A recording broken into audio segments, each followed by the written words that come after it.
Hey everyone, it's Cindy from Goldie's Girl Gifts. Welcome back to my YouTube channel. I'm gonna make another video today of a football ear warmer, messy bun hat kind of thing. It's made on the Addi 46 pin, and we're gonna knit the design into the machine. I will go step by step through the pattern with you. Hopefully you can follow along. If not, if you would prefer a printed PDF of the pattern, that will be also available in my Etsy shop. But hopefully you'll be able to follow the steps and follow along. I will go through the entire pattern from start to finish, and we'll get this made. The only thing that you'll need today to do it as the sample shows in the traditional football colors, I'm using the Big Twist Value yarn in the color Toffee. This is a 4-weight acrylic yarn. I'm also going to be using Big Twist White, again, 4-weight acrylic yarn. I have good luck with the Big Twist yarn in my machine, but these machines can be very temperamental, and different machines like different yarns. So if your machines don't tolerate the Big Twist, I would just use a yarn that you know works well on your machine. This pattern can also be made on any of the 48 machines, whether it's a Loombot or the 48 pin Sentro. I will give you the instructions as well for that, and those are also included on the printed pattern if that's what you prefer. So in addition to those yarns, you'll need a crochet hook for closing up the ear warmer at the end of the video. You'll need some scissors and a darning needle. If you've seen any of my other videos, mine is bent, but it's my lucky needle. So if you got all your supplies, we can get started. But before we do that, if you could please hit the subscribe button and the like button. You can also hit the bell, which will notify you of any new videos that I have coming out. I'd really appreciate it, and it will help us grow on YouTube, which in turn will allow me to get more patterns to you. So now that we have all that stuff out of the way, let's get going. Okay, I did forget to mention you need a contrasting yarn for the waist yarn, which is only used to hold your stitches so you can actually do a nice finishing edge on the end of your project. So just make sure it's something that will contrast with the colors that you're using, and it's not going to appear on your project. So hopefully you might be familiar with using waist yarn, but I didn't want to get too far in the project and say, oh yeah, I forgot. So yeah, we need a little bit of a contrasting yarn. So to start, we're going to cast on with our waist yarn. So we move to our first black pin, and we're going to go underneath the lip of the first black pin, let it crank it down till it pulls the yarn and secures it, and then I'm just going to start weaving in and out of the pins, going in front of the next one, behind, in front, behind, in front, feeding it all the way around. Give yourself some slack with the yarn so you don't put your cast on tension too tight. Again, this is my old creaky machine, so you will be hearing some noises, but it works so good that I can't part with it. So hopefully you can put up with that. So with any cast on, you always want to end up behind your last white pin. If you do that, then you know your cast on was done right. If not, and you end up in front of it like this, then you know something was done wrong along the way, and you're not going to have a strong foundation. So I would start your cast off over, just to ensure that your project has that strong foundation row. Okay, so we go behind the last pin, put our yarn in the yarn feeder and close it, and we're just going to crank out anywhere between 7 to 10 rows of the waist yarn.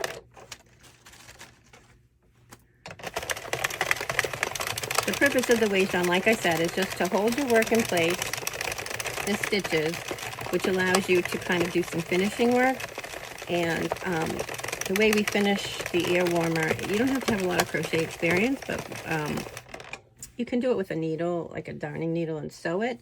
But the method I will be showing you today is done with slip stitching, and I will go over the process. Okay, 6 rows. I'm going to do about 8, I think, just to make sure we have enough. When you're doing all this work with designs and color changes, I don't like to take any chances. Here's my machine being heard. Okay, so this will be the last row. So we bring it to our first black pin, and then we cut our waste yarn. We're going to drop that end, or that tail, into the middle.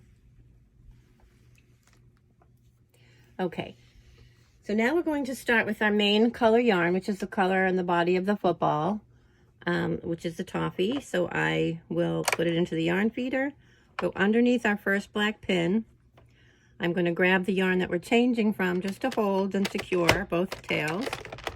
And then I'm just going to crank it down until it grabs that by that pin, and it's secured. It's really not going. I mean, I could pull and it's going to pull more from the feed, but it's holding tight. It's not going to go anywhere. I never tie your project yarn your project yarn to your waste yarn. It'll cause problems in the end. So I don't do that. I'm just going to give myself some slack with my yarn before we get started. I'm going to reset my counter to 0, and this is where our project begins. And the first rows on this pattern are rows 1 through 8. We're going to do pin number 1 to 46, or if you're on the Sentro, pin 1 through 48. So just work 8 rows, rows 1 through 8 of the straight toffee color.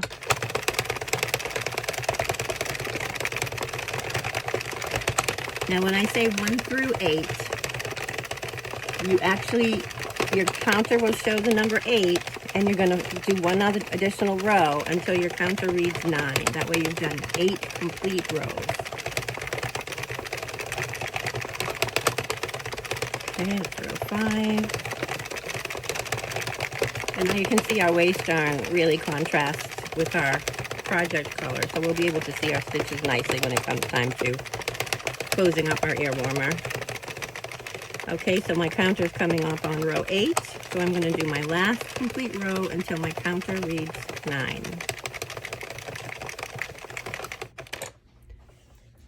Okay, so row 9 and 10. We're going to, so row 9 and 10 call for a full row of white, pins 1 through 46, or pins 1 through 48 on the Sentro. So I'm going to cut my toffee color yarn. I'm going to drop it down into the middle. I'm going to get my white yarn. Let me just make sure where it's feeding from. Here we go. I'm going to load it into the yarn feeder, close it, go underneath the number 1 pin, grab both my yarns, crank it down until it grabs the yarn, and then, because they're both part of my project, I'm going to tie my double knot immediately. And now I'm going to work 2 full rows of the white, again, regardless of the machine, either pins 1 through 46 or pins 1 through 48 for rows 9 and 10. Here's 9. 10. My counter now says row 11. So now rows 11 and 12, we're going to go back to the toffee colored yarn. So I'm going to cut my white, put it down in the center, grab my toffee yarn, go into the yarn feeder, under the first pin, grab that old color, crank it down until it grabs the yarn, and then tie my knot immediately, double knot.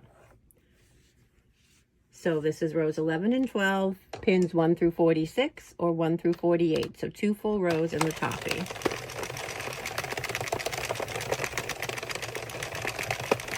There's row 11. Sorry, I have a knot. It's always nice to find them before they get into your yarn feeder. That's why I always hand tension. and row 12. My counter now reads row 13. So now we're going to get into more color changes per row. So for row 13, it says to work pins 1 through 7 in your toffee color. So here's 1, 2, 3, 4, 5, 6, and 7. Again, your pins are numbered. I have mine colored with a marker so they stand out and I can see them more. So now we need to change color for pin number 8. Make this a little bit clearer for you. My yarn goes into the yarn feeder under pin 8. Crank it down till it grabs, and I tie it a double knot. So pins 8 to 16. So 8, 9, 10, 11, 12, 13, 14, 15, and 16. Pins 17 to 46 or 17 to 48 for the Sentro. We'll then switch to the toffee color. So I cut my white yarn, put it down in the center under pin 17, crank it down, and do my double knot. Now I finish my row with the toffee color. So if it's the Addi, you go to pin 46. Sentro, you go to pin 48.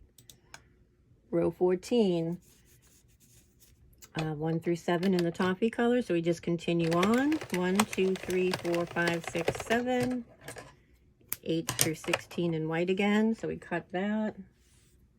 Load our white under the pin, grabbing both our yarns and now tying the knot. 8, 9, 10, 11, 12, 13, 14, 15, 16. Now, if you're just finding my videos and the color changing is new to you, I do offer a couple other videos out there that kind of go more into detail on how to do the color changes.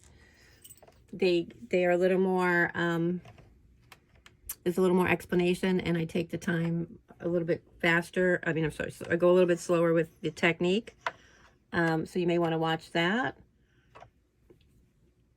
Okay, so that was 8 through 16 on row 14. Now we switch from the white to the toffee again for pin 17 to 46 again in the yarn feeder under the pin, cranking it down and then tying my double knot and then finishing the row. So 17 to 46 for the Addi or 17 to 48 in the Sentro.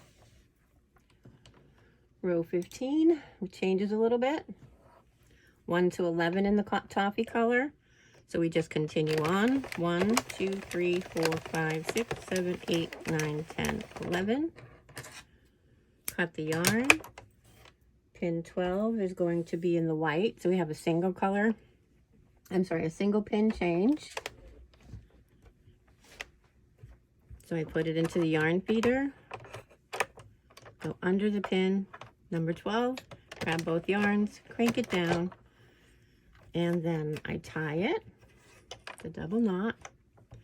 Now I need to go pin 13, goes back to the toffee, so I cut the white, grab the toffee color in the yarn feeder under the pin, grabbing my white, cranking it down, and then I have the 1 pin color change. It's tied on both sides, and pin the next row, pin 13 to 46 or 13 to 48 to finish out row 15. So we're on the Addi, we go to the 46, on the Sentro to go to pin 48. Row 16, 1 to 11 in the toffee again. 10, 11. Gonna cut that yarn. Pin 12.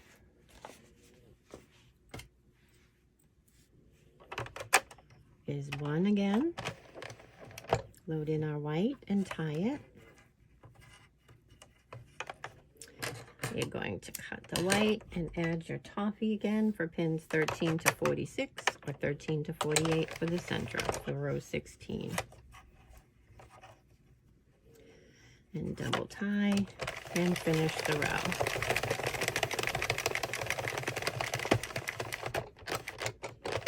This could also work on the 40 pin.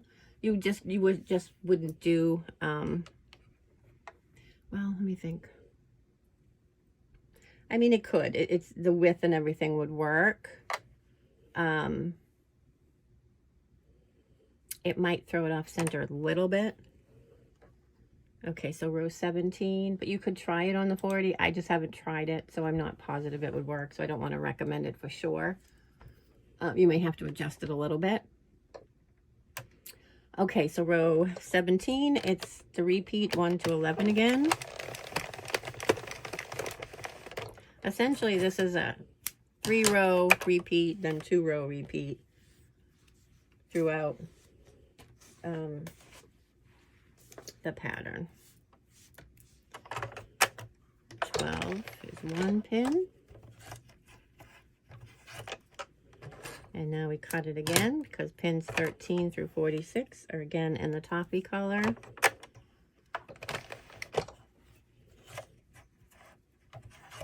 Tie it and then finish the row 13 to 46 or 13 to 48 depending on which machine.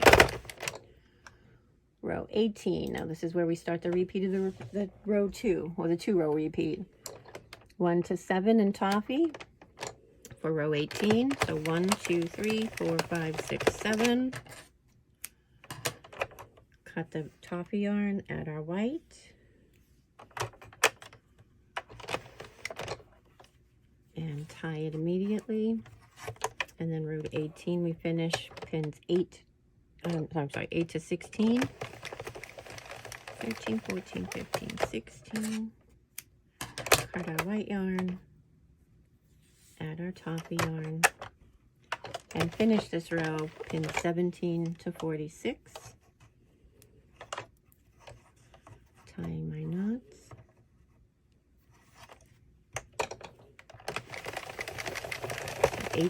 17 to 46 or 17 to 48.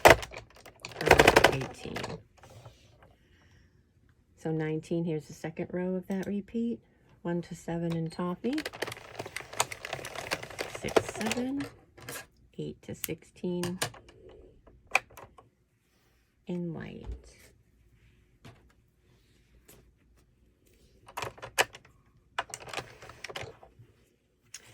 Tie my double knot and go to 16.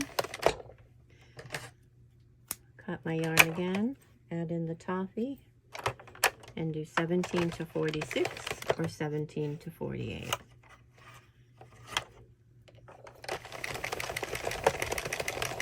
This one goes by pretty quick. You're not doing huge color changes.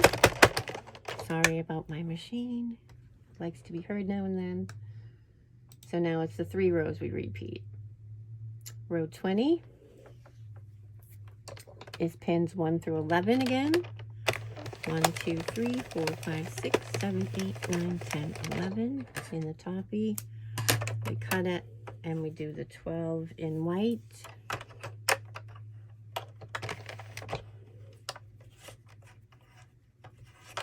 Tie our double knot. Cut the white yarn, going back to the toffee yarn for pins 13 through 46, or 13 through 48 if you're working on the Sentro, and that's row 19. Okay, row 21, we repeat the same row again. 1 to 11 in the toffee. 1, 2, 3, 4, 6, 7, 8, 9, 10, 11. 12 in the white.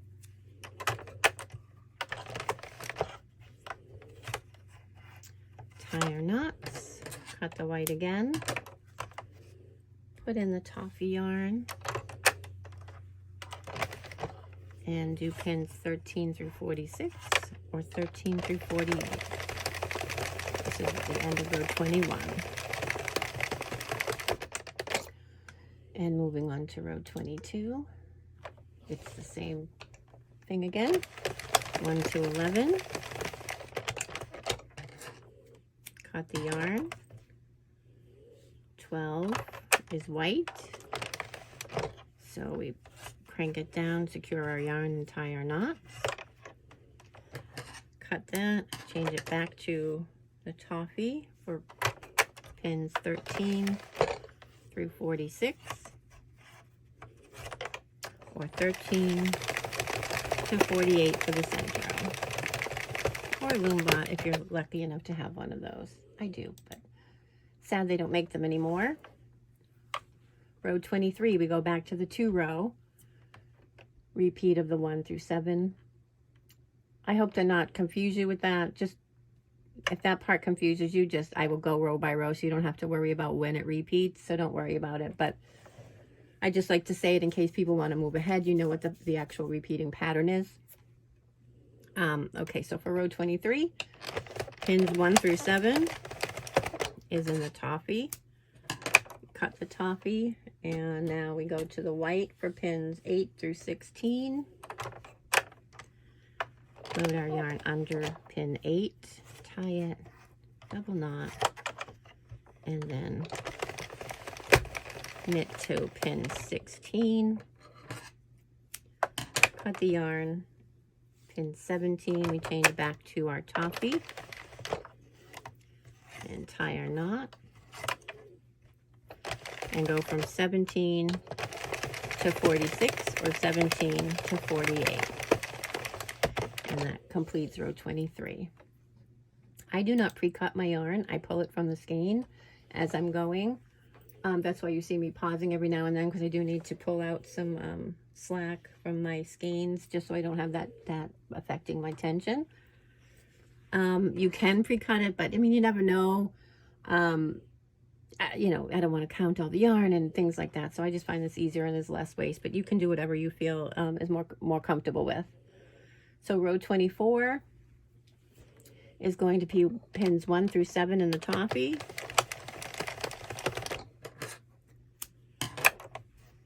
Cut it, put the yarn in the middle, add our white under pin 8, crank it down and tie the double knot, crank over to pin 16.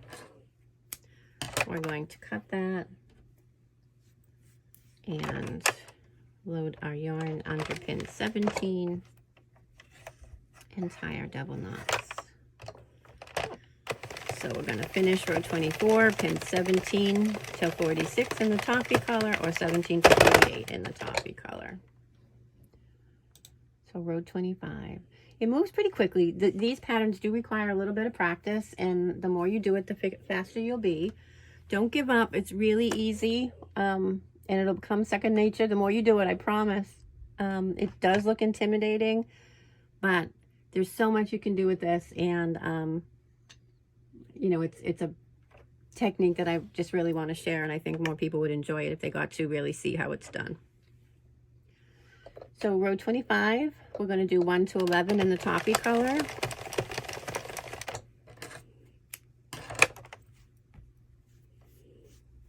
Switch to the white for pin 12. Do our knots. Make sure the knots always go under these red lips here. Change for pin 13 back to the toffee color. Secure our knots, double knot, and then we're finish row 25 working pin 13 to 46 or 13 to 48. Now, if you've got the pattern down, or if you kind of get, you know, what we're doing here and you want to move ahead, that's what's great about the videos. You can fast forward, or if you need a little bit more, you know, you want to go through the entire thing, you can watch it at your own pace, which is great. Because all of us learn in different ways, so it's nice to have that ability. Okay, so row 26, it's 1 to 11 again. It is repetitive, it is tedious, but the results are really cool. Go under the pin 12, now secure your knots. I am going a little bit faster than I typically do in a video, just to try to make it not so long. So I'm going to go to pin 13 in the toffee, tie my knots, and now I'm going to finish row 26 with pins 13 through 46 or 13 through 48. 27. We're going to repeat the same thing. 1 to 11 again in the toffee. 12 in the white. Secure the knots. Now I'm going to cut 12, the white, and replace it with the toffee color. And tie my knots. So there's both of my color changes, the knots, and I know it's secure. We don't have any drop stitches, so we're doing good. Complete row 27 by doing pins 13 through 46 or 13 through 48. Okay, so 28, 1 through 7. We cut the yarn and switch to white on pin 8.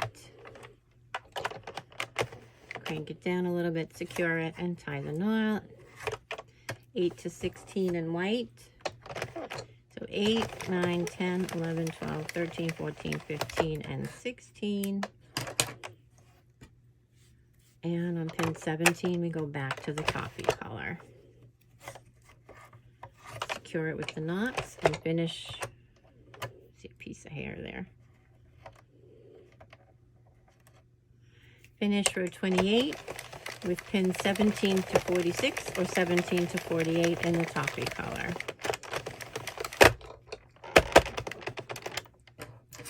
Okay, row 29, it's the same thing.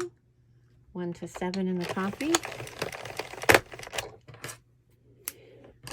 8 to 16 in the white.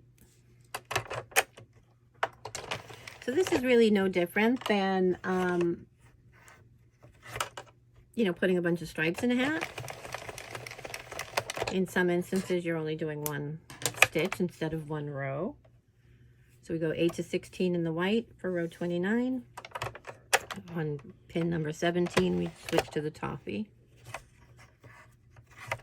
So 17 to 46 or 17 to 48 to finish row 29. So as you can see, you can start to see the pattern developing, which is pretty cool to watch. So row 30, 1 to 11 in the toffee color. Cut the yarn, add in the white for pin 12. Tie our double knots. Cut the white for pin 12. Pin 13 is the toffee color. Secure our knots. And then for row 30, we finish the row 13 to 46 or 13 to 48 in the toffee. Row 31, 1 to 11 in the toffee. 12 in the white. Secure our knots. Changing to the toffee, again on pin 13. Tying the knots and finishing row 31. Pins 13 to 46 or 13 to 48 in the toffee. And 32 is the same thing, 1 to 11.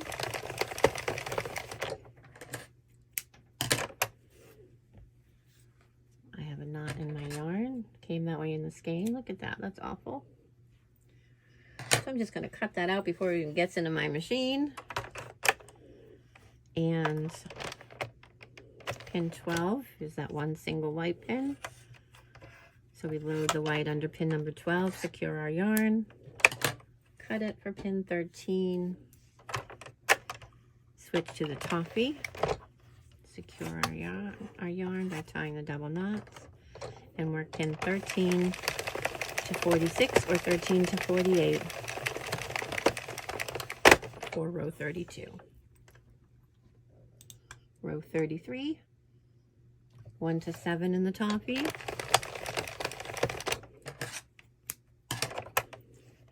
8 to 16 in the white.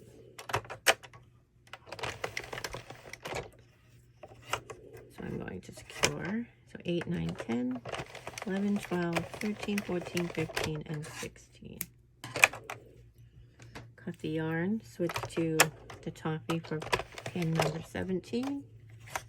Secure our yarn. And then finish the row 17 to 46 or 17 to 48, depending on which machine. And that finishes row 33. Row 34 is the 1 to 7 again.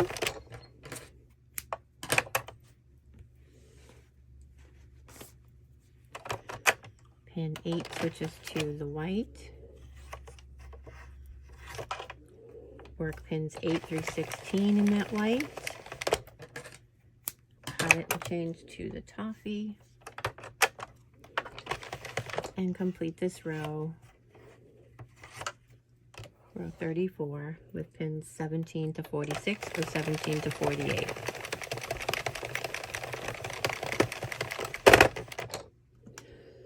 Row 35. Okay, so row 35 is the 1 to 11 again. So 1 to 11 in the toffee color. Pin number 12 is in the white. Secure that.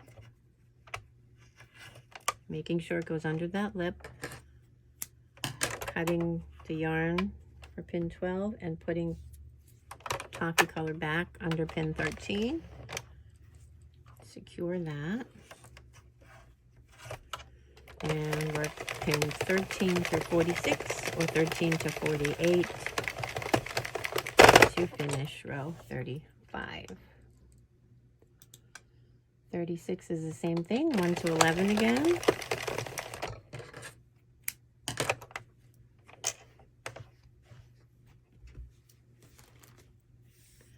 Pin number 12 is white.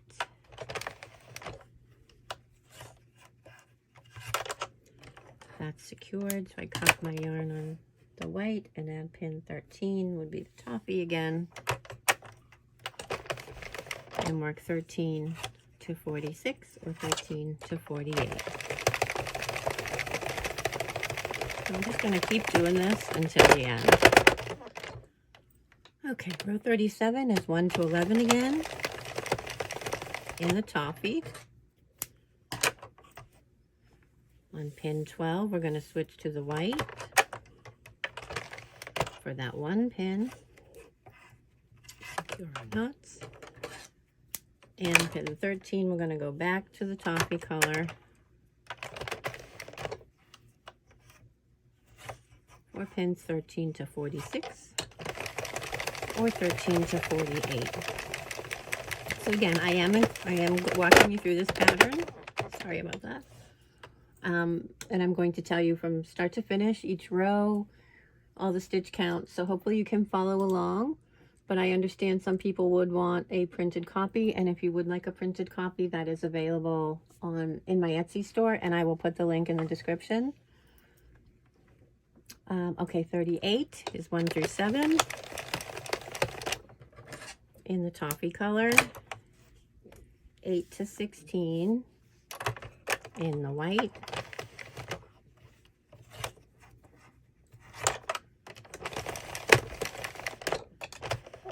And then 17 to 46 goes back to the toffee, or 17 to 48, again, depending on which machine.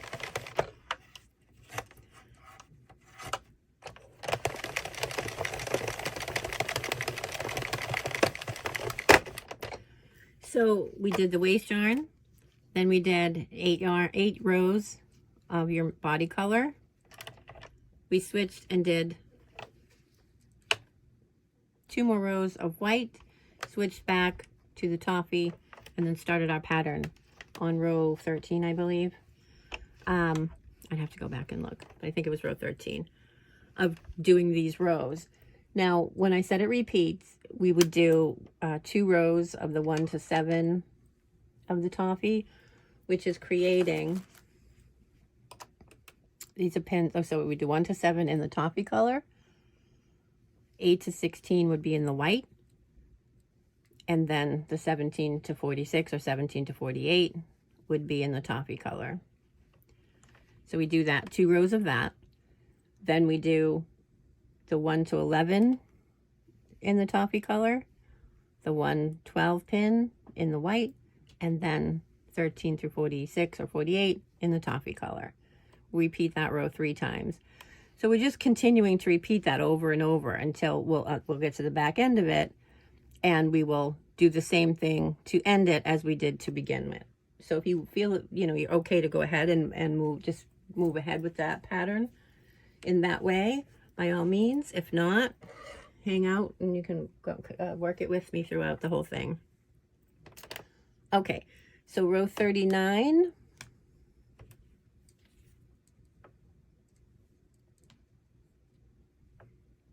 Yeah, okay, so we did 38, row 39. I want to make sure my counter works sometimes and it doesn't other times. So that's the only downfall of using my good old trusty machine. But thankfully I can follow along with the pattern and it'll tell me where I'm going and which row I'm on. I tend to use I either print them out and I put them in a sheet protector, and then I use a dry erase marker to mark off the rows that I'm working on, or I put it on my computer screen and I just scroll up and have the only row that I'm working on appear at the top of the screen. So I try to keep track that way. Okay, so this is the 1 to 7 in the toffee, 8 to 16 in the white. I've been doing these patterns for a long time. And it's just nice to be able to share it with people. I didn't really think that there'd be that much of an interest, but people seem to love it. So if I can do videos to kind of give you some projects to work on, I really enjoy doing that as well. So we did 8 to 16 in the white, 17 to 46, or 17 to 48 in the toffee again, and this is completing row 39. Row 40, 1 to 11 again. I mean, it helps when it's explained and you can know what you're doing. I do have a couple videos planned that I will be hopefully working on this week or next week. That'll kind of give you some tips and save you some money about how you can do different things with patterns that you do purchase, or that you just make yourself, whatever. So pin number 12 is white. Switch back to 13. So hopefully those are going to be in the works. But I plan to do more. It's just trying to find the time.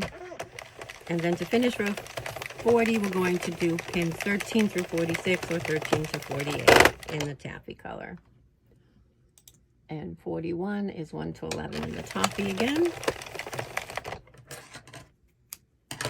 12 in the white, pin 12 in the white.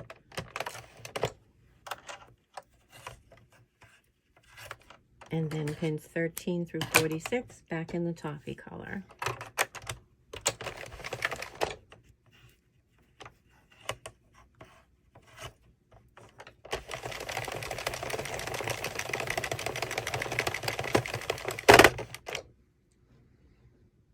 Okay, and 42 is the 1 to 11 again.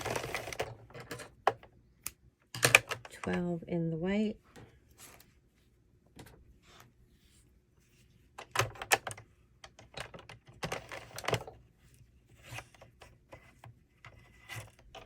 And then 13 to 46, again in the toffee color.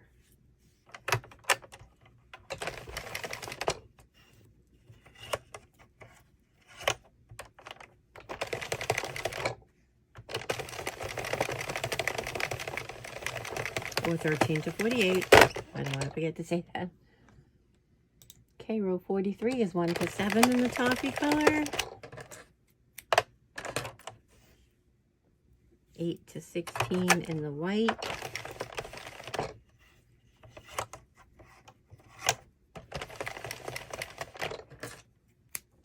If there's any kind of pattern that you'd like to see, feel free to leave your comment, and I will, I check them regularly, and I will try to do a video doing different things that people want to see.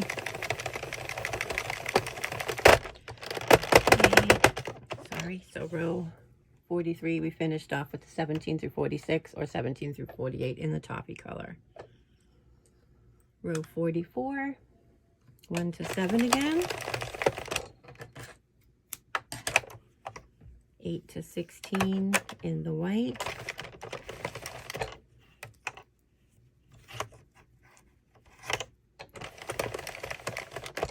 I'm just getting familiar with YouTube, but I know there is a way to slow down the video or determine the playback speed. I don't know how to tell you how to do it, but I think there is a way if I'm going too fast. Okay, so we did 8 through 16 in the white, switching to 17, 17 to 46, or 17 to 48 in the toffee color, and this will finish out row 44. 45 is the 1 to 11 again.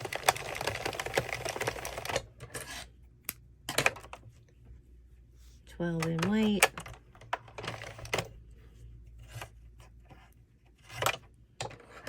And then 13 to 46. In the toffee.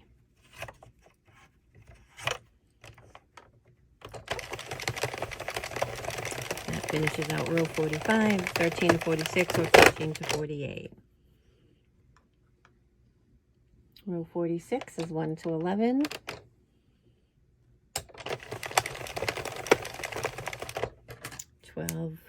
Pin 12 in the white. And we secure our yarn. Pin 13 to 46, 13 to 48, again in the toffee color.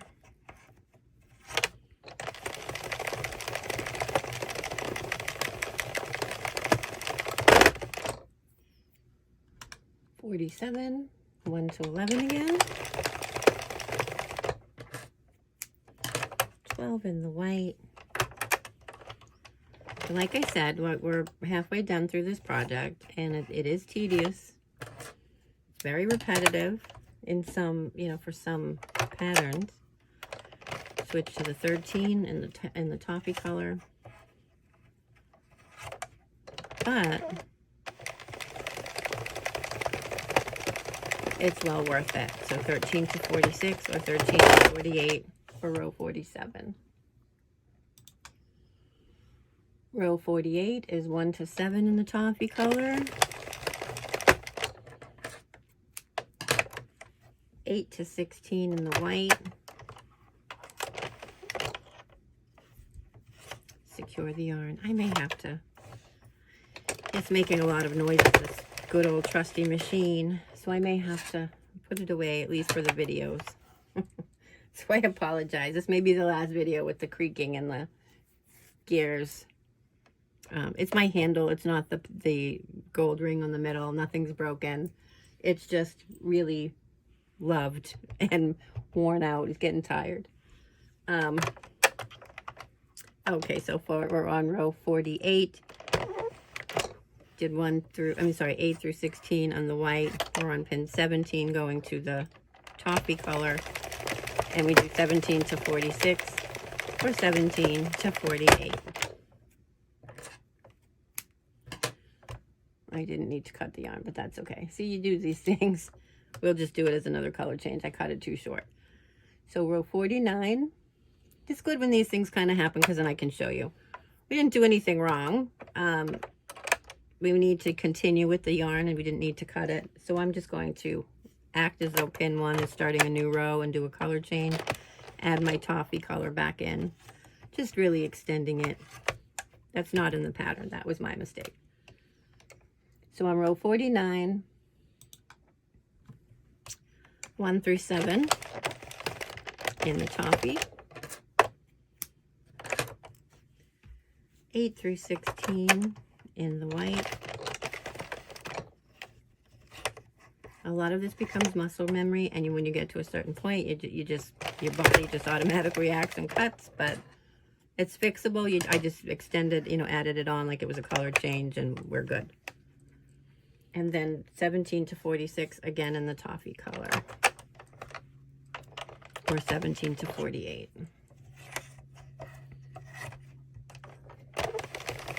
To finish out row 49. Row 50, 1 to 11.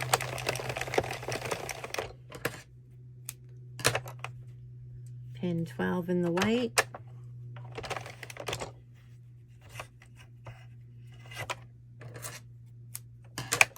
And then pins 13 to 46 again in the toffee color.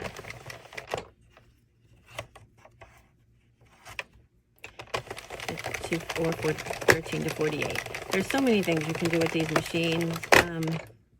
That's why I never get bored with that. There's always new techniques, new little tricks and tips you can learn, and I'll try to get a video with those things. I'll just have to think about it and make a list of them and maybe try and do a video as well. Row 51 is 1 to 11 again.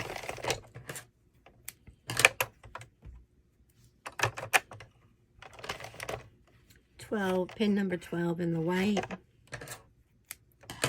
Switch to the 13 in toffee.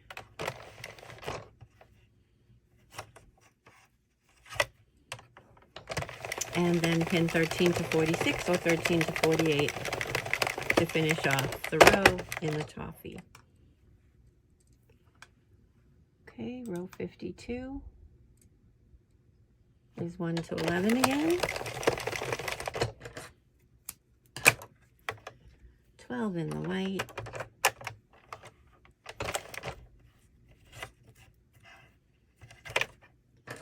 And then 13 to 46 or 13 to 48 in the toffee color.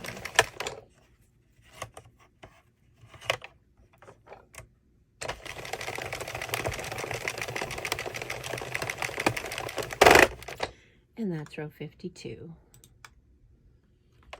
Row 53 is 1 to 7 in the toffee.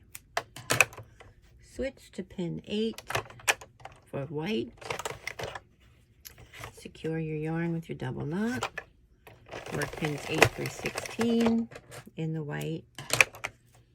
Pin 17. You change back to the toffee color.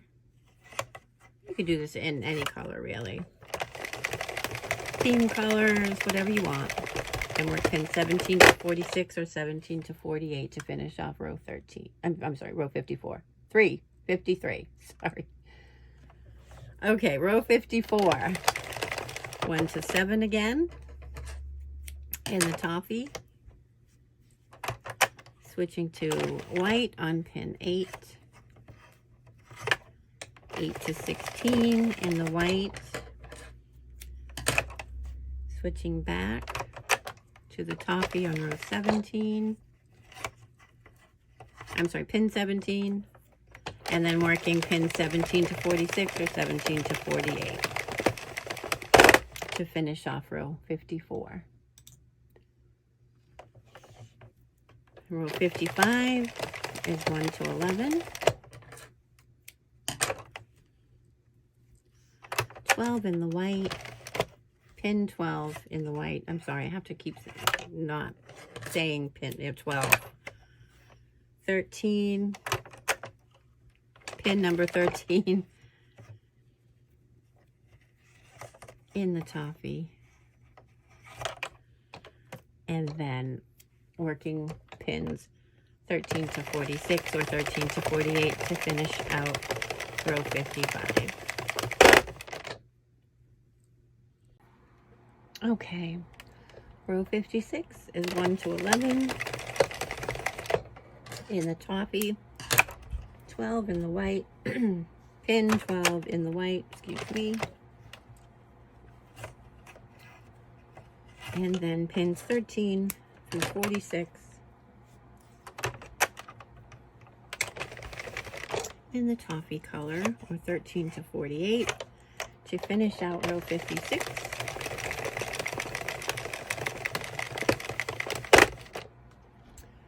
Row 57, 1 to 11 again, 12 in the white,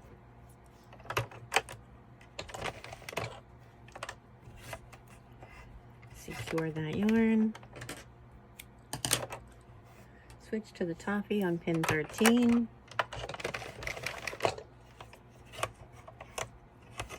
And work pin 13 through 46 or 13 through 48 to finish out row 57. 58 is 1 to 7.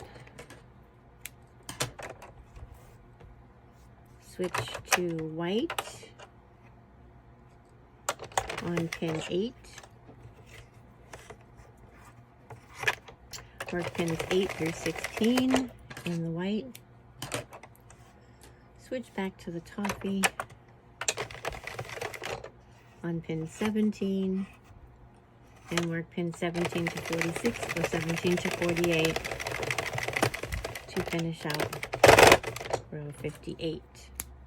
Oh, I cut it again. Here we go.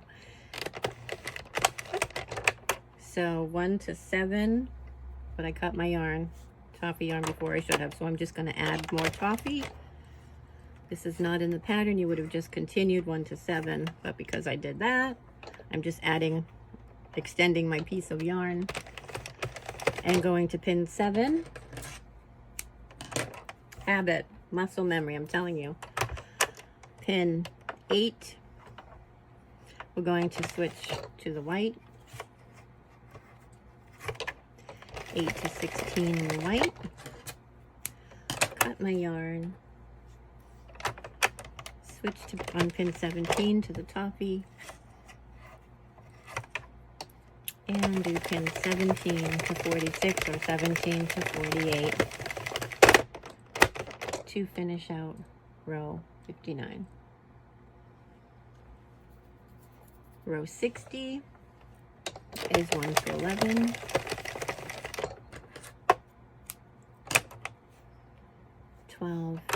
In the white,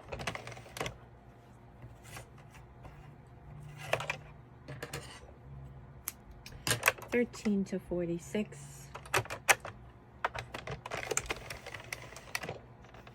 in the toffee color. I'm securing my yarn and working 13 to 46 or 13 to 48 to finish row 60. Now I think it's looking cool.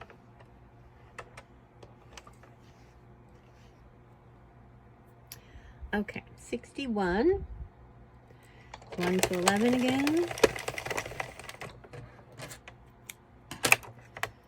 12 in the white, pin number 12 in the white, I'm sorry. Switching to pin 13 in the toffee, and securing the yarn. Working 13 to 46 or 13 to 48 to finish out row 61. 62 is 1 to 11 in the toffee again. Pin number 12 in the white.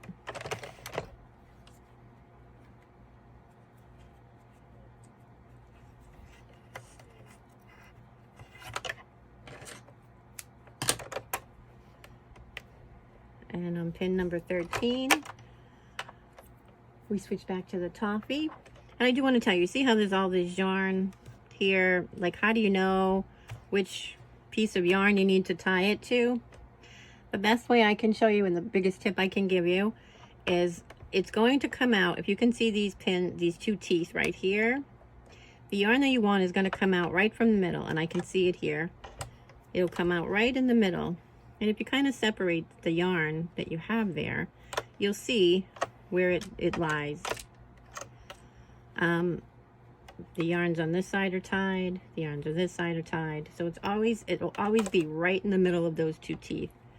Some people put it here, if that's more comfortable for you. It's just an extra step of having to flip the yarn and all of that I don't feel comfortable doing, but that's just not how I have always worked it, so it's a little foreign to me. But if you start that way and that makes it easier and defines which yarn for you a lot easier and better, then by all means do whatever works for you to make it easy. So we changed to 13 is the toffee yarn, and again 13 to 46 or 13 to 48 for the Sentro to finish the row. 63, row 63 is 1 to 7, and the toffee. Switching to the white for pin number 8. Working 8 to 16 in the white. Now I apologize if I am going too fast and making it look very crazy, but like I said, I do have a couple other videos out there that really go through the whole color change process step by step, and it's much slower than I'm doing it here. So you can check those out if you need to brush up on those skills or the technique. Those videos might be a little easier to and more beginner friendly. So I'm switching to the 17, pin number 17 is the toffee color, and I'm finishing the row 17 to 46 or 17 to 48 for the Sentro. 64 is 1 to 7.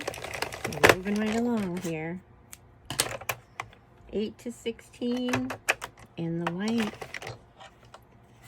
Switching and tying our yarn. So 8 to 16 in the white.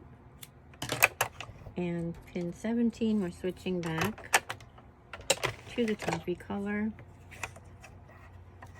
And we do pin 17 to 46 or 17 to 48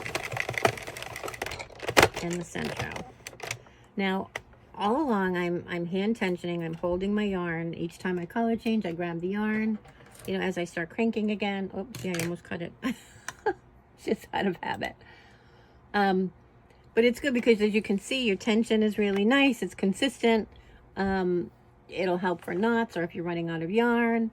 And you can feel if you don't have enough slack, because your yarn will start like, it's kind of like dragging. So you can know you need to loosen up to keep your tension a little more consistent. Tension is something that I can't teach you. It's something that you have to learn, and after using different yarns and stuff, you'll understand and figure out, oh, this one's thicker, I need to hold it, you know, tighter, or vice versa. But sadly, I can't describe how much tension. It's just something that you learn over time. I mean, try doing practice swatches, you know what I mean? If you want to really kind of get to know how to do and how the machine works and get to know your machine, do practice swatches with different yarns before you dive into a project. That way you kind of get a feel for your machine, you know what it likes, what it doesn't like, before you're midway through a project and you have to frog it or start all over again, because that can be very frustrating. Okay, continuing with row 65, 1 to 11 in the toffee color.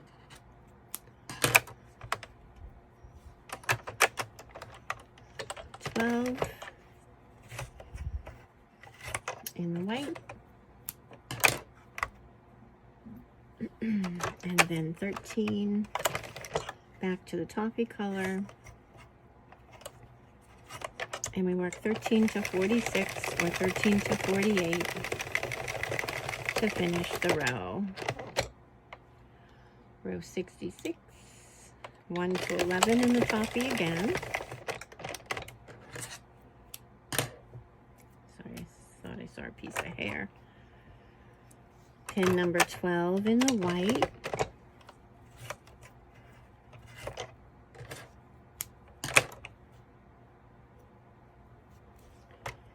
Pin 13 in the toffee. And we finish the row by working 13 to 46 or 13 to 48. 67 is 1 to 11 in the toffee, pin 12 in the white,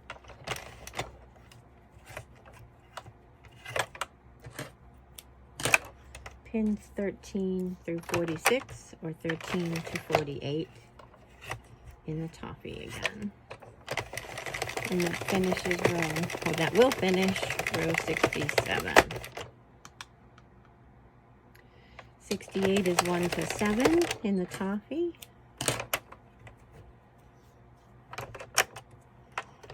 Switching to white for pin 8, marking pin 8 through 16. Going back to toffee for pin 17. Securing that yarn with a double knot. And marking pin 17 to 46 or 17 to 48.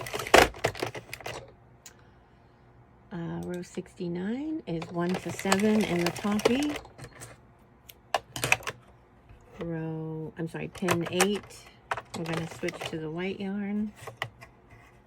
And we're going to work pin 8 to 16.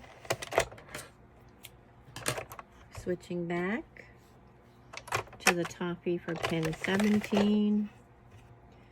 Securing that yarn.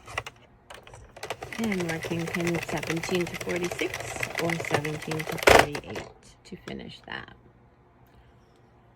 Row 70 is 1 to 11.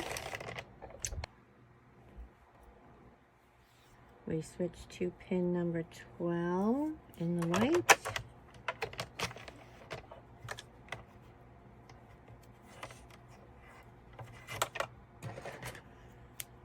Switch to pin 13 in the toffee color.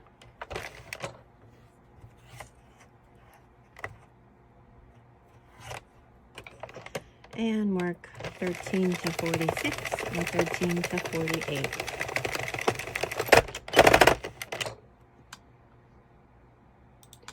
'71 is 1 to 11 again.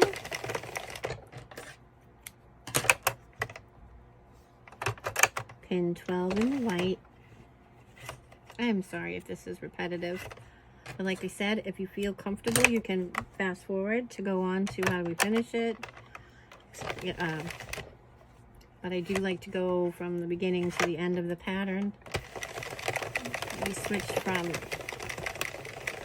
13 to 46 or 13 to 48 in the toffee to finish row 71. 72 is 1 to 11.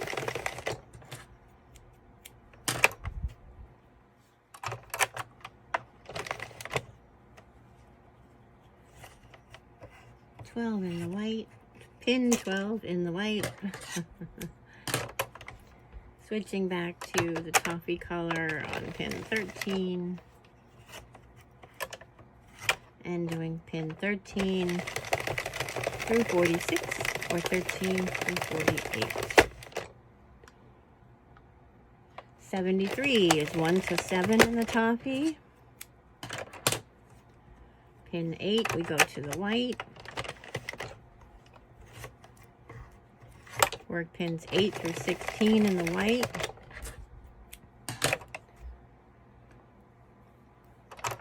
'17, we change to the toffee and work pins 17 to 42 or 17 to 46 or 17 to 48 to finish that row.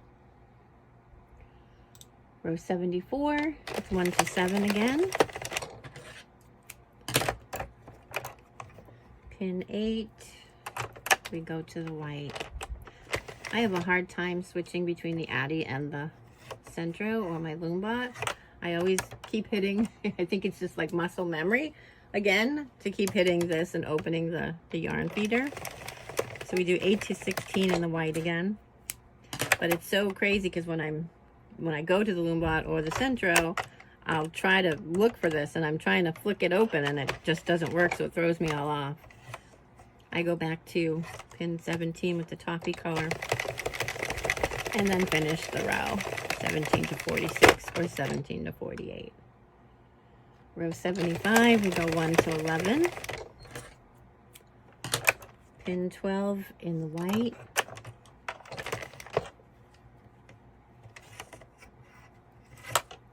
Switching back to on pin 13 to the toffee.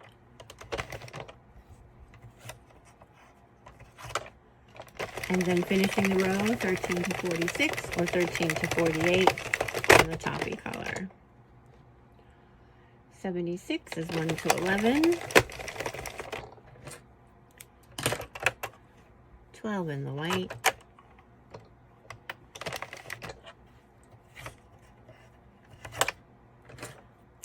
pin 13, we're going to go back to the toffee color, secure our yarn, and then we're 13 to 46 or 13 to 48. Now if I made a mistake or I pulled the wrong yarn color or any of that, it's going to stand out like a sore thumb. So just try to pay attention to the colors that you're pulling. There are ways to fix 1 or 2 stitches, and I can probably show that in a future video as well. I don't typically like to do that, but I can show you how to do it.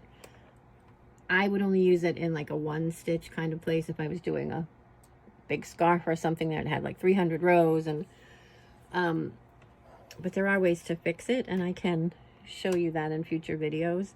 So we're on row 77, 1 to 11,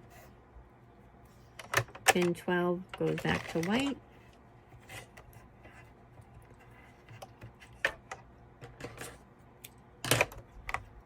pin 13 goes back to the coffee color, and then finish the row 13 to 46 or 13 to 48.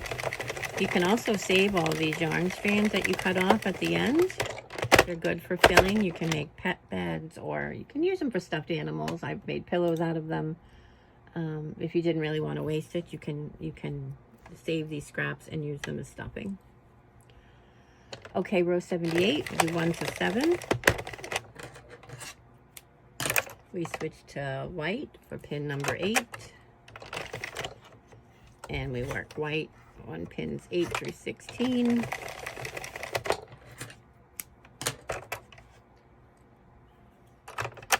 Going back to pin 17,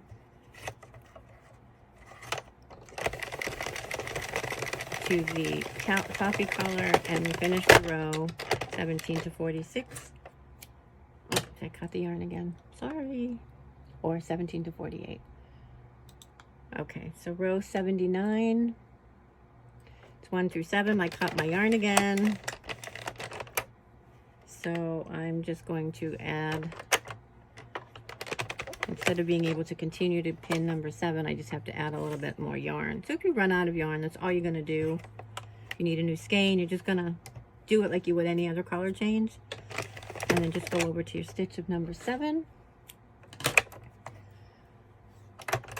8 in the white.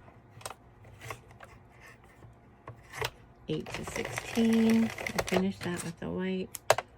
17, the toffee.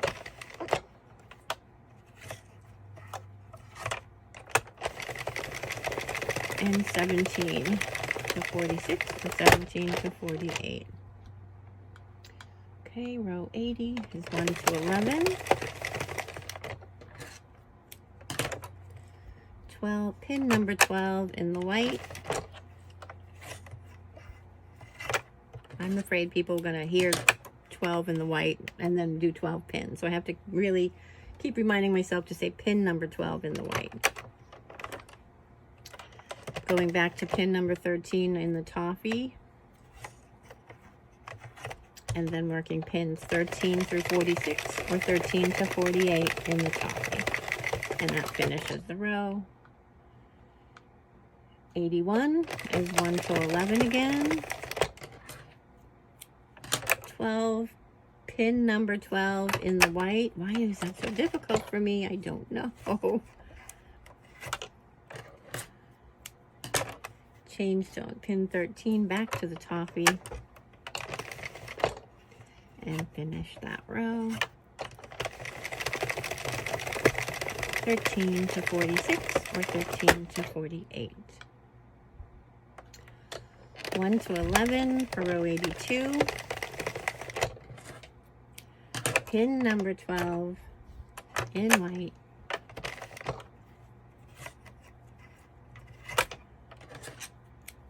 Switching back to the toffee for pin 13.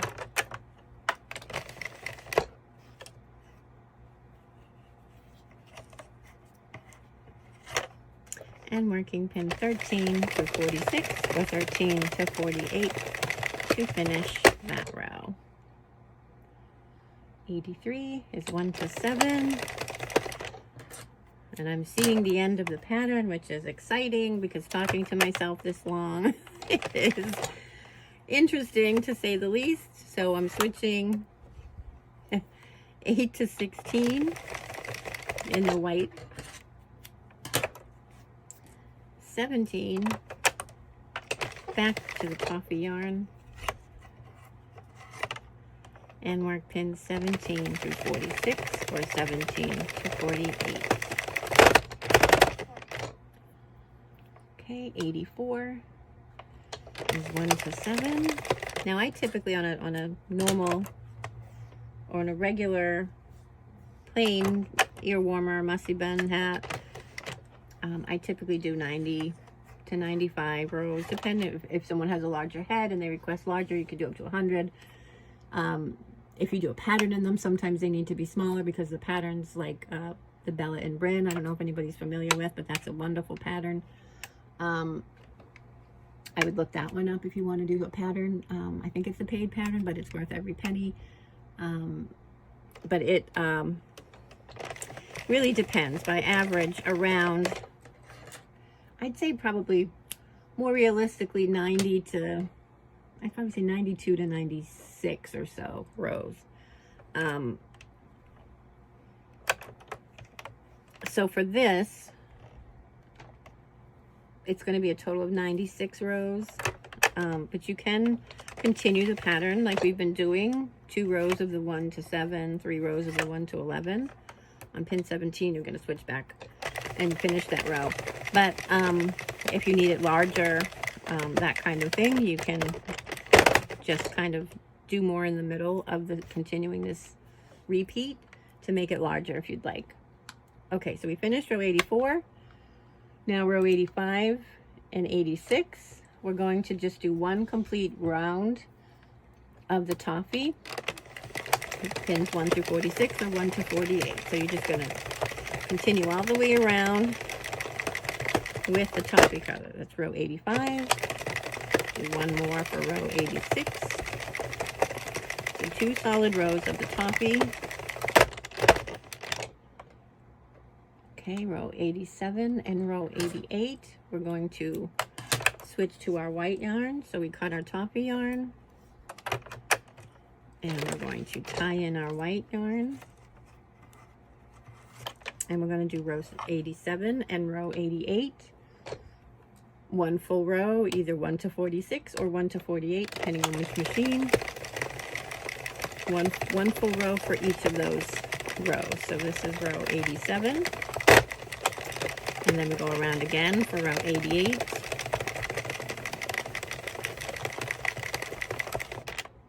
And then row 89, we're going to switch back to our toffee yarn.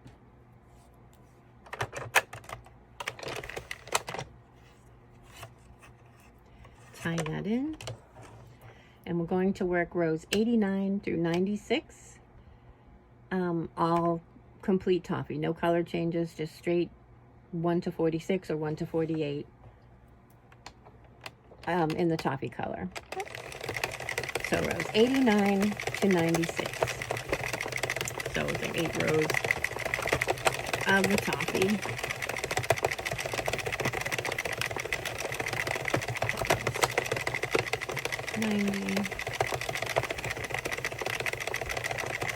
Row 91.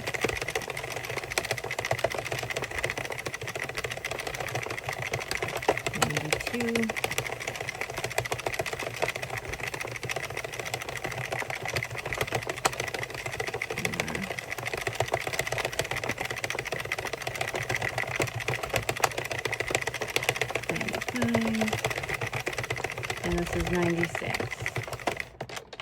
Okay, so now I need to switch back to my waist yarn like we did in the beginning. Again, a contrasting color. It doesn't have to be the same one you used in the beginning. Whatever scrap yarn you have hanging around, you just need a contrasting color, and we're not going to tie the waist yarn to our project. So I would just add in your waist yarn, and then instead of doing the knot, just drop them both down. And now I would do the 7 to 10 rows in this. Again, this is not part of our project. It's not going to appear in our finished product. project. It's just basically holding the yarn so we can do the decorative edge on it, or the finished edge. Now if this waste yarn were to unravel, the rest of your project would go with it. So you need to be very careful. That's why I do like 7 to 10 rows. You will see a little bit of a hole here, and that's okay. That's why you kind of leave your strands a little bit longer. That's supposed to be like that with your waste yarn. I'll do one more row, and then we can take this off the machine and finish up. Okay, so once we've done our desired number of waste yarn, just cut the yarn. It doesn't have to be a long tail. You're not casting off with it. You're just going to drop it down into the center of your machine. Make sure your yarn feeder is closed. You don't want to crank it with that open. You'll break your pins. And now I just crank it off my machine. If I do 2 full rows, it'll crank the whole project off the machine. Now, if I did this without the waste yarn, my whole project would unravel. So that's why the waste yarn basically holds our stitches. Again, I Velcro my machines down. So I'm just going to remove my machine so I can do the finishing work now.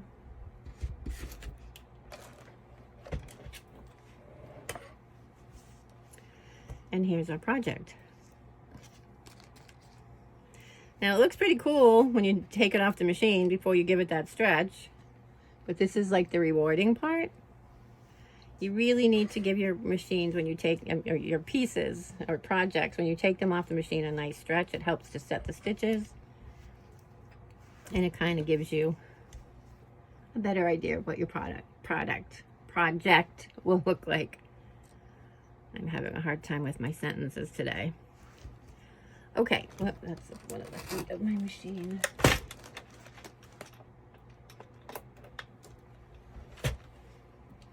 All right, now you can leave a long tail for the sewing. I don't do that, but it's up to you. However you are normally used to closing up the ear warmers, whether you leave the long tail or you add a tail after, it's really up to you.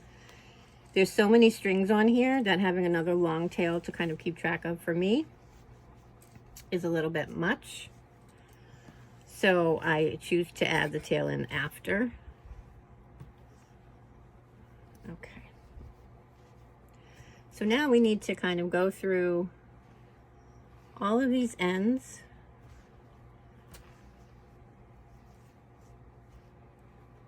and cut them, tie them and cut them all. I know it looks overwhelming, but it goes by pretty quick.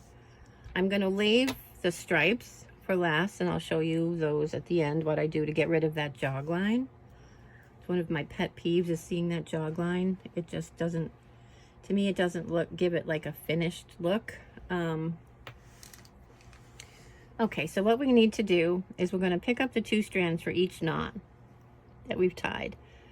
And what you're going to do is give it a little tug, because you want to make sure the knot is secure and snug, but you don't want to pull it fast, because if these aren't tied very tightly and they're loose and you pull these 2 strings fast, you're going to distort. It's going to pull on the colors and it'll distort your pattern. So you're just going to give it a quick little tug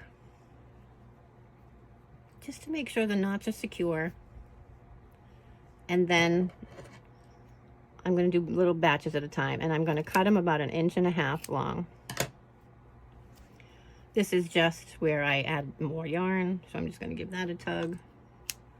That will have no jog line because it's the same color. And I just try to do this in strips, staying in the same line or area, because when you cut them, you don't want to have a big stack like this, and then you're cutting from different places, so all your strands will be different lengths. So I'm just going to make sure I have the 2 strands for each knot before I give it a little tug. That's that. I've grabbed all that little section, so I'm just going to trim it. And yes, this is the tedious part, but what you're doing is you are securing the knots, number 1. Number 2, this will identify any gaps. If you forgot to tie something, you'll see a hole in there that it can be fixed. So it'll identify that. It'll identify if any of your strands are tied too loosely, because you'll see a lot of slack in the knot. Like, for example, this knot here, it's pretty close to the base of the project, but you could find some that aren't tied as tightly, because when you do a lot of layers, especially on something like an ear warmer, when you do a lot of rows with these patterns, they will build up under those tabs or those red pegs or lip things that are on the machine. And sometimes when there's a lot of them, it doesn't get really tight to the base of that peg. So what happens is you won't get that flush tied knot, and each knot that piles on top of that is further away from the base of your project. So what happens, the result is you end up having some areas of your pattern that are looser than others. So this kind of helps to just make sure everything's around the right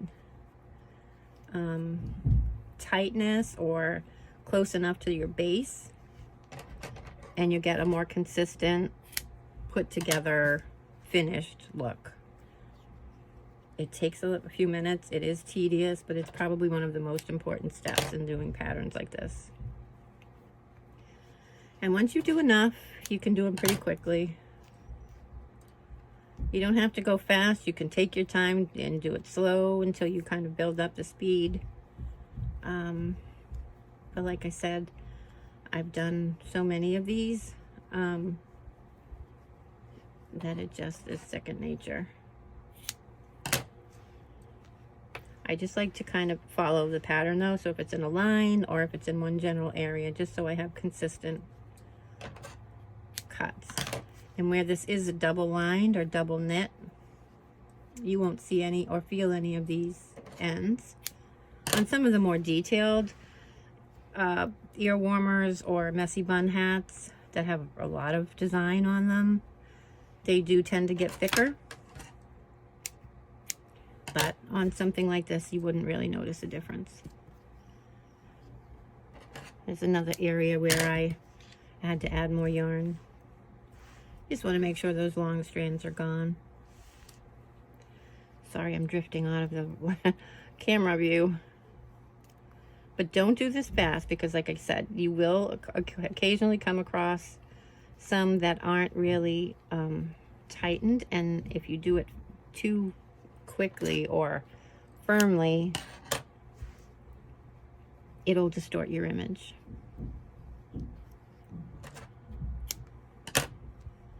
Okay.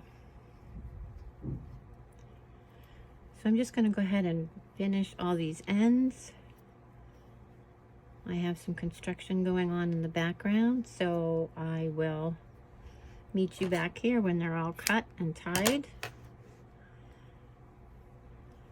And then we can go on to showing you how to close up the ends of the ear warmer. Okay, so I will see you back in a few minutes. Okay, now that we've cut all of the strings, this is what you'll end up with. They're all about the same length, and it's okay if some are a little longer, as long as they're around the same. You don't have any huge, long strings or anything. So now we'll deal with the striping at the top and the bottom.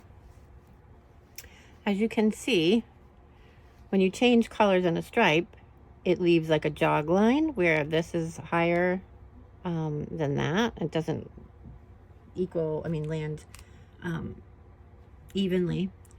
So what I do for that, and this is just something I've just take the time to do. Nobody says you have to, it's up to you. I'm just going to untie my knot. Again, I don't really want to pull that. Sometimes I tie my knots too tight.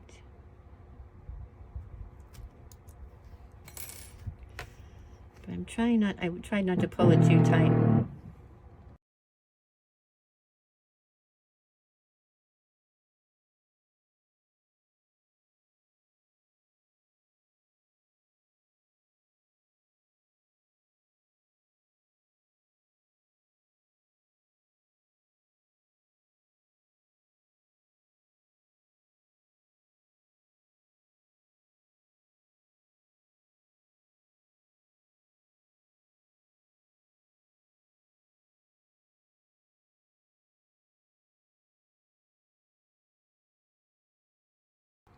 Okay, so I untied that. Sorry about that noise in the background. And I'm just going to pull it a little bit so you can start to see the stitches line up. And then I make another double knot, pulling it tighter on the second time. Again, this, you don't want to pull this tight or quick. You just want to pull it gently and slowly till you see those two stitches, which would be here and here. As I pull them, wrong. As I pull it, they kind of even out. And then I just tie a second knot, and then a third would be where I would tighten it. And now I can go and see, let me stretch that out a little bit. Go back to where it was, and the jog line is gone. So it just takes a few minutes. And it's worth it. Okay, sorry. When you turn your design right side out again, you can see that it kind of crisps it up a little bit. It doesn't look so jagged. It's more finished looking all around. Your stripes, you don't have that jog line. So we're good to go. So we're going to move on to closing up. Piece of hair, sorry about that. Closing up our ends. I'm just going to figure out where our waist joint's coming from. The string is still inside. Being careful not to pull that because it will unravel. Okay, so the best way I find to do this, we want to make sure it's straight in the front, that our design is kind of even in the middle. And then we can pull our waist yarn ends and our project end to one side. And then if you line up the stitches, geez, I see this one piece of hair I cannot get rid of. If you line up the stitches all the way down, it'll show you which is kind of left out, and that's where your starting point is. You can count them from here. You count 23 stitches, and that would be your starting point because there's 46 stitches altogether. You want to start in the middle, but I just kind of line up the stitches and it kind of points it out to me directly where I need to go. So I'm going to start here and insert my crochet hook, and then each of these stitches I'm going to put my hook underneath, grab the stitch and pull it through. I'm going to go from side to side doing that. I'm not putting any additional yarn on my hook. Kind of hard to do it from this angle, but we'll try. I'm just grabbing the stitch and pulling it under or through the loop of the one that's on my hook already. This is a slip stitch. So I'm just grabbing that, going side to side, going through the loop, grabbing it, pulling it through the loop. And I'm going to do this all the way down. Now you can count as you're doing it to make sure that you do get all 46 stitches.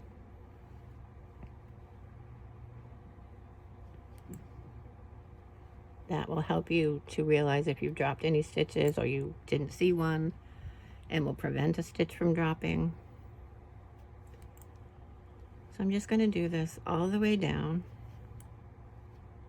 making sure not to get any of your waist yarn in there, because that'll make it harder to get the waist yarn off. There are some tricks that you can do to do like a drawstring to get the waist yarn off, but I end up saving my waist yarn and I do use it over and over. So I have to kind of wrap it up anyway. It's just an extra step that I don't do, but it can help and it can make it easy. So it's up to you however you want to do it. The drawstring method is, that wouldn't change this part at all. So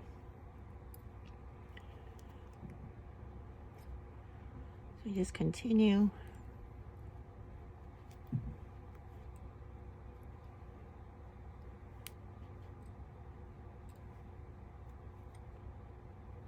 Sorry, it's hard to do that at this angle, but we'll get through it.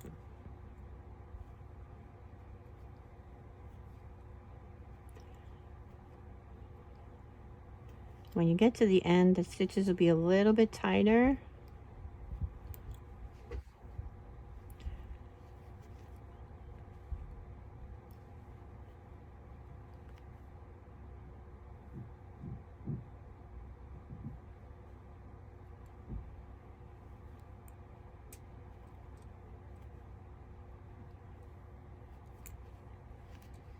and a little bit harder to see.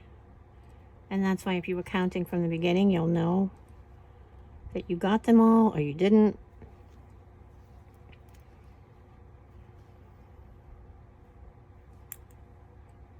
There's one here. And I think there might be one on the other side because I haven't been counting. I've been talking too much. Oh, I think I got it. Nope, I didn't. It's right there, kind of tucked in. There it is.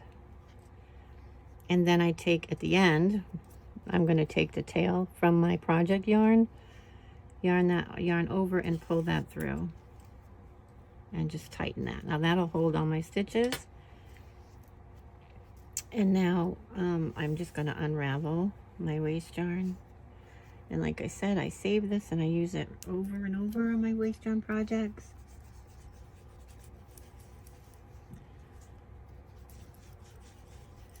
So I just unravel it as we go. You have one end that will unravel easily and another end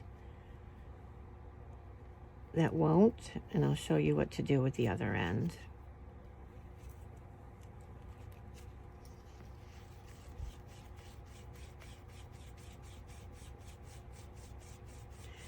The end that unravels easily is the cast on end. And this is kind of satisfying to watch. It just kind of pulls right out. And there's that pesky piece of hair. There we go. Okay, so we took that waste yarn off that end. I would give it a little bit of a stretch, not too much, because if you did drop a stitch, you don't want to kind of make it unravel, but just to see if you did drop any stitches or miss any stitches. And it looks pretty good. So that's our closed edge, one side of our ear warmer. We do the same thing to the other side, making sure it's flat and flush. Here's our ends, pulling to the left side. That's usually how I do it. Lining up our stitches, and you can see that extra stitch right here, and that's where I start. I put it on my hook, and then I go from side to side, grabbing the loop and pulling it through the loop on my hook, all the way to the end. Goes by pretty quick. If you're not used to doing this, you might have to like physically pull the loop over the other loop. Again, that all comes with time and practice. But you're just taking that loop from each stitch, and the waste yarn basically holds it up for us so we can see it. That's why it's so important to have a contrasting yarn, because if the yarns were close in color, you would not be able to know which stitch is your project piece and which stitch is your waste yarn. So the more contrasting, the better. And you'll know which stitches to grab.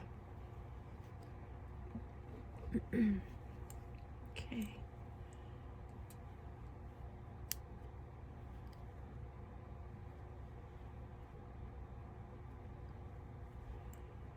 Okay. Almost there.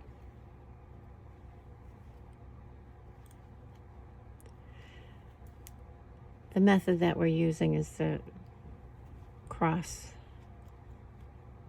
the twisted ear warmer closure. You can do a cinched one where you don't need the waste yarn. That's up to you. But for this video, we did do the twisted ear warmer closure. That's exactly what I'm doing now. But there are, you know, different ways you can close the ear warmers. Make sure, where's that last stitch?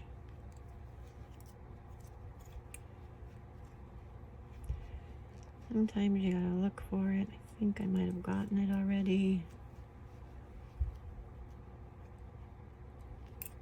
Oh, there it is, right there. Pull that through, and then make sure your tail for your waist yarn is out of the way, and then you grab the tail of your project and pull it through. So this is our cast off side. As you can see, if I pull the string, it's not going to automatically unravel. So if you just unroll it, and you'll see where this is being fed in, you're just going to go around and you're going to pull that top piece of yarn out. It goes around once. I'm just doing a little bit at a time, just unrolling it and finding that top piece of yarn and pulling it out. You can do the drawstring method. If you do that, you only really need to do that on the cast off end.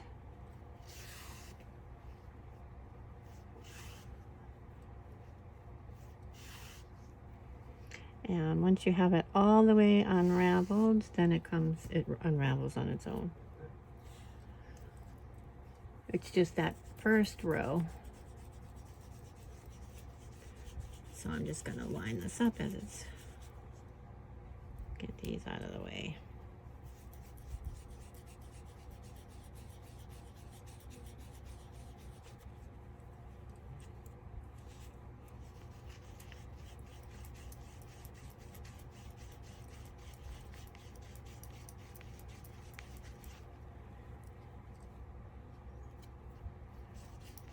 And my favorite part is this last pull. And your waste yarn pulls right out. And it's ready for your next project. So again, I'm just checking to make sure I didn't drop any stitches and I didn't miss any.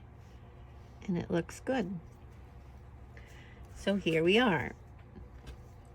Both ends are closed. And now we'll move on to closing it and doing the twist or twisted ear warmer closure from here. Okay, we'll do the final steps in closing up this ear warmer. First thing I'm going to do is hide my tails inside my work. Just pull it down in between the two layers and then trim it.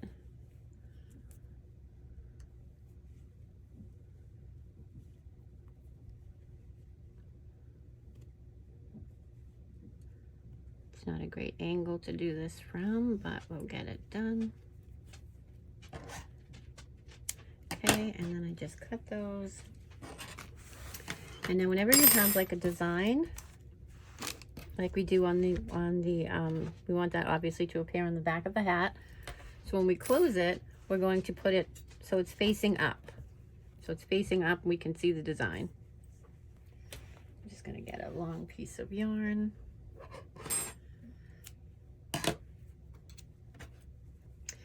Okay, so I'm gonna just thread my needle, get all that prepared.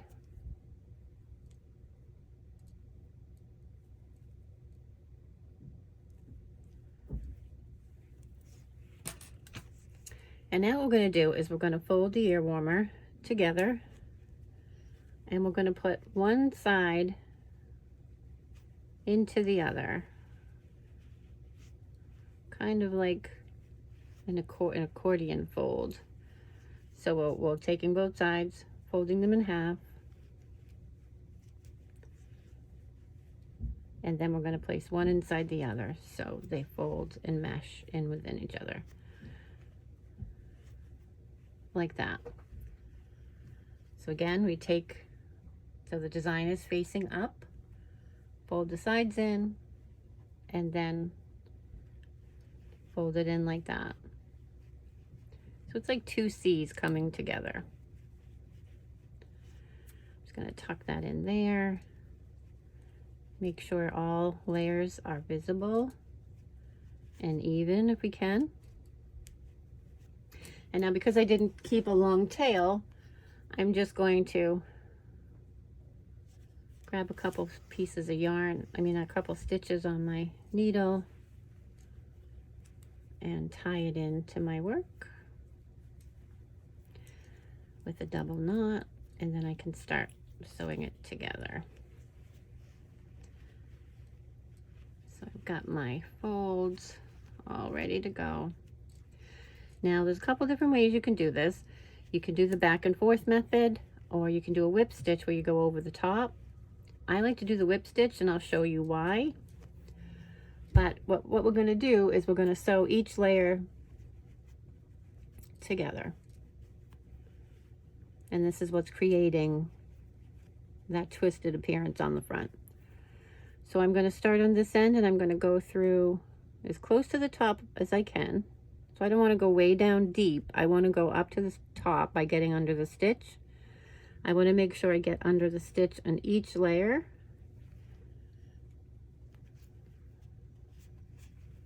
And that would be my first pass.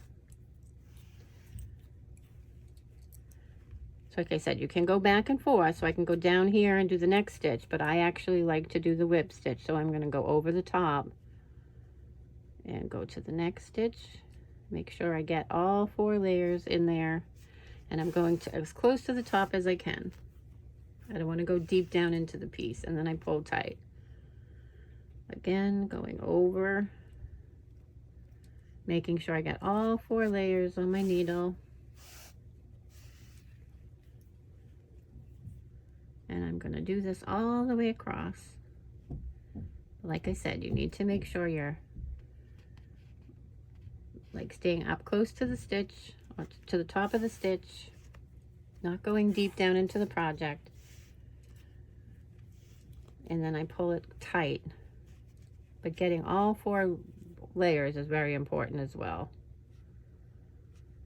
So take your time with this. This is an important step.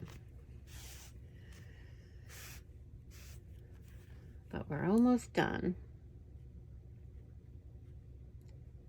So again, I keep going close to the top. And you want this tight. I like to do the whip stitch as opposed to the back and forth, because it pulls it in tighter and it makes it sit more flush against your head. Whereas going side by side leaves more of a bump, and it makes that twist stick up more.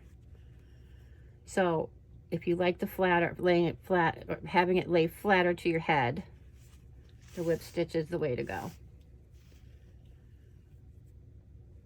It just kind of looks a little bit neater too, but not that you're going to be looking on the inside of the ear warmer anyway.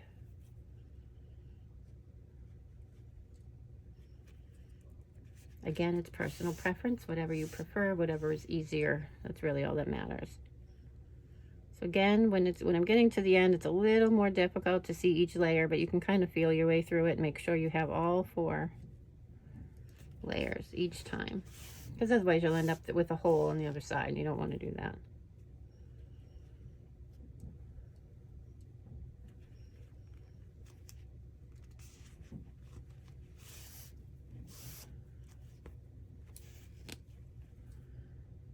And on the side,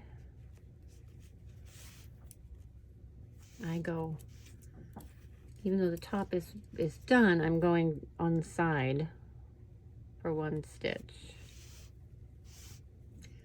And then I will knot it off on this side. Okay, so when I'm just going to kind of check, make sure I'm not seeing any gaps there, and it seems to be pretty tight. So now I'm going to feed, once I've gone all the way across, I'm going to feed my needle, again, as close to the top as I can get, across. Now this is going to be difficult to do if you made it tight enough, and that's what you want. I mean, sometimes you'll even have to, I have to push the needle through on a hard surface because it's that tight. But, and my needle's crooked, so that doesn't help.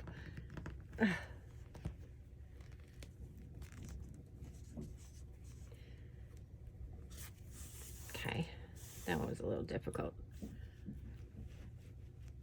But you want to keep doing that and go all the way across. But again, staying close. You don't want to go deep down into the work, because you don't want the yarn to show through on the other side. So you want to stay as close to the top as you can. But if your stitching is tight, it'll be difficult to put through. It's not going to flow through easy, so that's a good sign.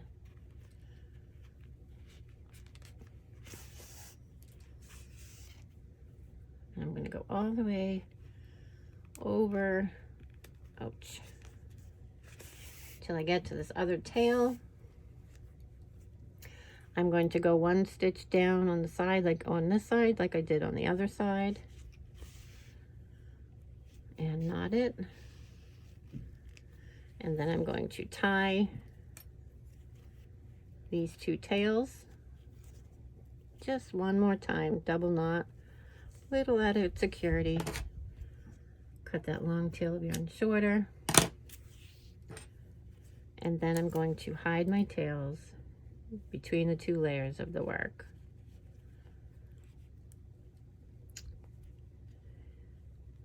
I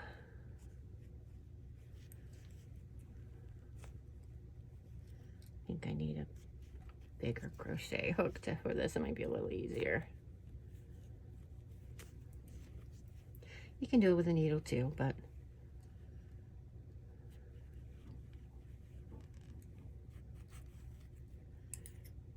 and pull them through, hide them in your work, trim those tails, and then you're done. So you turn it right side out, kind of fix it a little bit, and there you go. You can double check, make sure you don't have any gaps, but everything was nice and tight. Position it a little bit. And there you have it. There's the front of our twisted ear warmer.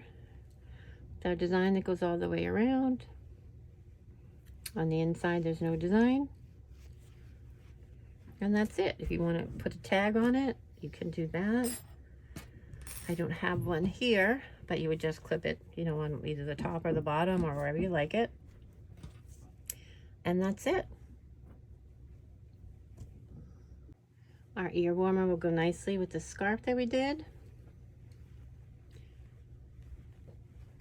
It's a little bit different how we did the pattern, but kind of the same concept. We did the ending a little bit different, so it comes to a point. It'll go nicely with that. You could also pair it with, we have like a football field.